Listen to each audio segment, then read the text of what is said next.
I want to transition, not literally, to big food for a second, because over the years we have been told to eat certain foods. They're low fat, they have less calories, and slowly we start reading the labels. And there's a bunch of ingredients on the side that are like hypoxylate, glycinine, something, 18 more vowels. And we learned that like these are what they call GRAS, generally recognized as safe ingredients, which there's no science behind. I get the feeling that like a lot of this processed food, we've been told, oh, keep a calorie count of this. And it's never been about the food or what we're putting in our bodies. And we're learning more and more that some of the stuff that we're doing is what's causing the problems. And so how much of a problem has big food been in our health epidemic that we're facing as a country in terms of obesity and other, cancer, et cetera? It's being critically examined. I think this is a part of the MAHA movement that's on track. It's being critically examined. And I think everybody's learning some, brief dietary advice. In general, if you need an organic chemistry degree to read the label, it's almost certainly not good for you. And this generally recognized as safe has been a loophole. So companies have said, well, these 3 different things, they're generally recognized as safe. And now they literally been grandfathered in. Our Federal Trade Commission, the FDA, USDA, they need to start embracing scientific review in panels for new products. They need to have a critical review of ingredients, and as studies emerge, these yellow and red food dyes linked to attention deficit disorder, for instance, and potentially even cancer, trans fats linked to heart disease, no doubt about it. And, Robert F. Kennedy and HHS would find a lot of allies if they went into the medical establishment and started to engage with, these associations of dietetics and the other relevant specialties, because they're on the same side. And it's just going to make the companies produce better quality products that have better nutritional value. And that's going to be part of the equation to get healthier. It's funny. I use this example all the time, but if you remember in November, the Biden FDA on the way out the door suddenly banned red dye. And I said to myself, this is interesting because there's no new study. There's no new science. There's no new data.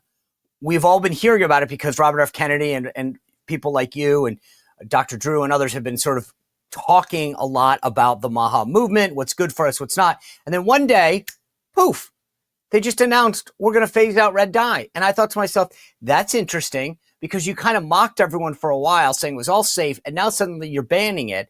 But there was no new data, no new study, no new nothing that was behind that decision other than, I think, just raw pressure.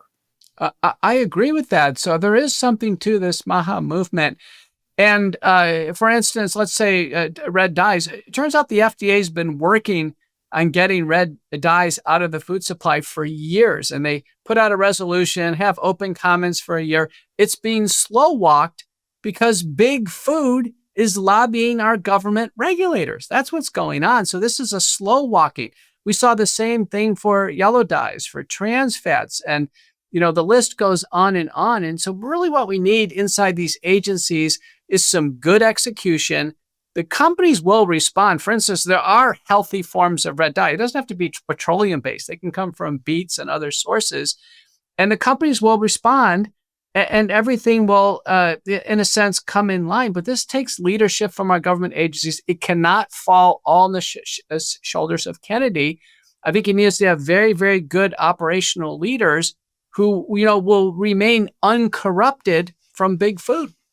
All right, guys, I hate to interrupt this conversation, but if you're loving the Sean Spicer Show, maybe you want something to snack on, join me in getting a great snack in MAHA chips. These things are unbelievable. No seed oils, just 3 ingredients. And I'm telling you, they've got a ton of great flavors. Original, blue, lime, habanero. Oh, it's amazing. Every one of them is great. You can dip them. They're amazing. Go to masachips.com/Sean, S-E-A-N, masachips.com/Sean. Use code word Sean spelled the right way, S-E-A-N, to get 25% off. All right, back to this great conversation. And remember, if you're watching the Sean Spicer Show, the official chip, masachips.com/Sean, code word Sean. Do you find it weird, though, You just said it. So many of these red dyes come from petroleum. That's oil. Like the idea that I mean, again, I took first aid as a Boy Scout. I took a CPR class. That's my medical training, doctor. And I know that that doesn't sound good. Like the idea of putting oil, and then through the whole MAHA movement, I feel like every day I learn something new. And someone's like, do you know what canola oil is? And I'm like, no. And they're like, Canada oil. Can oil. And I was like, oh my God. Like, why? I just can't believe that we have allowed this to occur. The idea, again, that you need a medical degree to go, yeah, it's not a good idea to put oil in your body. Well, you got it. There's a great opportunity, I think, for the dietitian experts in this country to step forward. Remember, healthy choices is one part of the equation. The other part is portion control. And, 25% of meals are consumed outside the home. And so there should be efforts that, every restaurant should put the calorie count on what you're going to order. And then the percent from the major macronutrients. I mean, these are some low-hanging fruit that could help us be educated consumers. I've never really worried about the dyes because I didn't have my kids eat Skittles or Starbursts. Really? A lot of this is going to boil down to, making some better choices. But what happens is the kids are particularly targeted in these areas. And once unhealthy eating patterns are established in kids, these big food companies, they have customers for life. I agree. The thing about it is, this goes back to what I was saying earlier about, my reliance on doctors. I go, okay, if the FDA approved it, or if the government's allowing Starbursts and Skittles to be put on the market, or, Fruit Loops, why wouldn't I eat it? Like it's safe. It's part of a healthy, balanced meal, according to, the American Heart Association. So, well, who am I to doubt the American Heart Association, right? It's got a little sticker on it and it says it's heart approved. So, I can have a Fruit Loop. But if you look where we are now, we're just past the 200-day mark in this administration. As a medical doctor, what do you consider the biggest MAHA wins that the country, that individuals, not just the country, that we as citizens will benefit from? Well, I'll just say, as a general overview, the administration has just had, so much work and accomplished so much on this geopolitical, financial, social equity areas, immigration, for instance. There's been so many macro issues that, we've looked at healthcare, and it's been a smaller degree of progress. But Kennedy has, step one is to actually root out corruption. So he's had to root out corruption, and there's a ton of employees and agencies under Health and Human Services, a ton. And a lot of these people are not going to want to change. They became very comfortable over time. And there's been advancements in cleaning house to this vaccine committee, trying to get a new group in, hopefully get some new ideas over time. There are new heads of the FDA, the NIH, CMS. It takes a long time to even get meetings to get things rolling. So I think they've moved more quickly on, let's say, food and water. They've moved more quickly on shutting down some of these dangerous biological programs. Remember, these vaccine programs are also developing biological threats that can get us safe. But much of the work is going to have to do from a leadership perspective. They're going to have to call the medical community into Washington, as it's done before. We had traditional Bethesda meetings. You got to get all the chiefs of medicine, got to review the safety data on the COVID vaccine, start to get an understanding where we are there, the childhood vaccine schedule and autism. We need to have a big time meeting and a reckoning on this transgender madness. And I've spent so many times going to medical meetings on these big issues, and so far it's not happening. And I hope this new MAHA administration can start to realize they can't do it by themselves. There's 1 million doctors. There's 500,000 nurse practitioners. There's 70,000 naturopathic doctors. Better start building the bridges so we can move things in the right direction. Give me three things. I don't care, four, it doesn't matter. If you're watching this right now and you're listening to what you and the folks of the wellness group do, somebody comes in and says, Dr. McCullough, I want to live a healthier life. What are three or four things that I could do today to get me on a path to wellness? I would say, first off, everybody needs a diet review with respect to healthy choices and portion control, Sean. Very important. Not everybody is as handsome and buff as you are. And let me tell you, most people need some work here. So healthy choices. My brief dietary advice is high quality sources of protein, fresh fruits and vegetables. That means fish, beans, nuts, egg whites, non-fat dairy, occasional chicken and beef, and then fresh fruits and vegetables unlimited. For most people, it means getting rid of sugars, sweets and treats, starches, things made out of flour. That means all the baked goods, chips, rice and potatoes, getting rid of it. And then saturated fat, gooey cheeses and desserts and bacon grease and stuff, getting that out of the program. That for most people, that's healthy choices. And then portion control, eating less, having people reconnect with their hunger. So that's very important. The other one is going to be fitness. Everybody needs to move a lot more. Having dedicated fitness is part of their life, both strength and aerobic fitness, lifelong. The third thing is, and I know this is controversial, you may not like this, Sean, but I'm on the side of actually not drinking alcohol at all. And all right, thank you. We got to go. I knew it.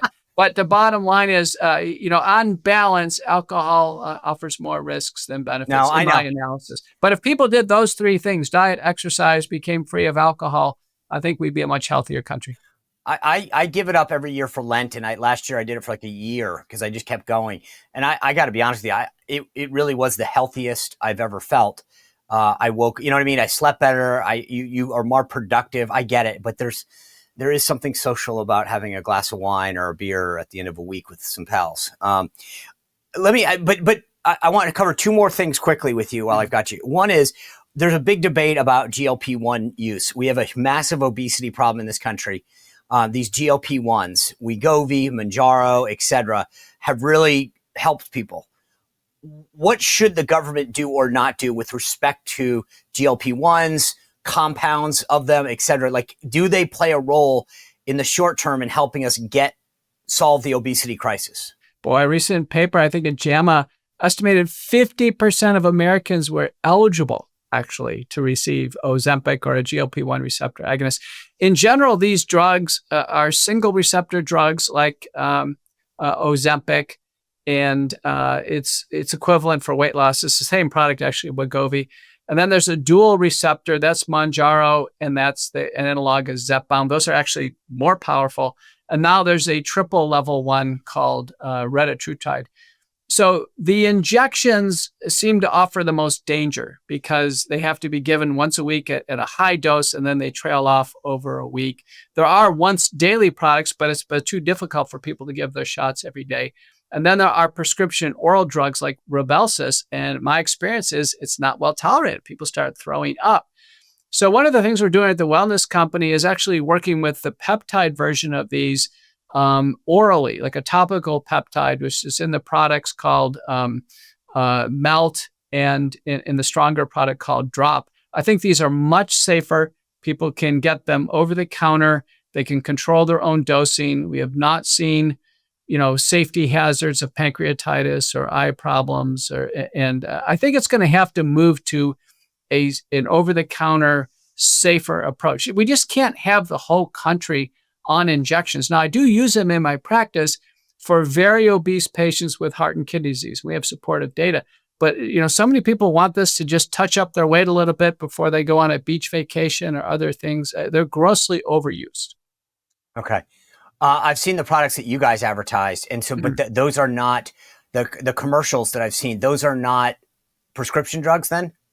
No, they're not, because they're peptides below a certain length that were known to cause problems, or orally administered, so they're not, circulating in the bloodstream straight after an injection. And we believe they have a whole different safety profile. The government agencies permit this, and I think it's a better way to go. Really? And do they have the same results? In my experience, they do. Now, it's self-modulated. The strongest is retatrutide. That's called Drop. and I'm having great results in my practice. I think people feel a lot better because you're not committed. You could take a break from it pretty easily because it's given, by so many drops each day. We usually start at 10 drops. It can go up to about 40 drops a day just in a glass of water. So, wow. All right. The last thing I wanted to ask you is this. You've name checked a couple people, Bobby Kennedy, the CMS administrator, Dr. Oz. Who do you think, who are you most excited for? So that's not, I don't want you to slight anybody, but who do you think has the most potential to make a real impact? And I'll include Casey Means in this. I know she's not confirmed as Surgeon General yet, but you've got Jay Bhattacharya, you've got Marty McCary, you've got RFK, Dr. Oz, Casey, Callie's helping out. I get he's not a doctor, but I mean, who in the MAHA movement in government right now, if someone's watching this show right now, this is like, if we're watching like, a college football game, like who are our prospects? Who do we think the NFL is going to look at? Who is in that MAHA movement that you say, keep your eye on this person? They're going to do big things. Sean, I have a different view. I think we're 6 months into it. I think you've seen what you're going to see. I think what needs to happen is there needs to be external advisors that, have much more cachet in terms of their academic background and publication, their ability to communicate in the media. And probably a kind of super, almost like a Doge group but for HHS to really give Kennedy and those people you mentioned direction. I think that's going to be the big step forward. You saw how much excitement when Elon Musk was in there. We need something like that in healthcare. Okay. Dr. Peter McCullough, the chief scientific officer over there at the wellness company. And I told Dr. McCullough before we started, I'm not getting paid for any of this. I literally have my wellness kit right here next to me. I'm ready to go. So I've taken your advice and I've got my wellness kit. That's not an ad. That's just true. And the book is fantastic. Vaccines, Mythology, Ideology, and Reality. I appreciate your scholarness on this, the approach that you take. It's so balanced and so needed in this discussion with so many people questioning the government, big pharma, these agencies. So thank you for bringing such a sober voice. And I don't mean that after your other piece of advice, but to this discussion that's so needed. So thanks, doctor. I really appreciate your time. Thanks. I enjoyed it. You bet. Well, if you enjoyed this content, make sure to like this video, subscribe, and click the notification bell to get more.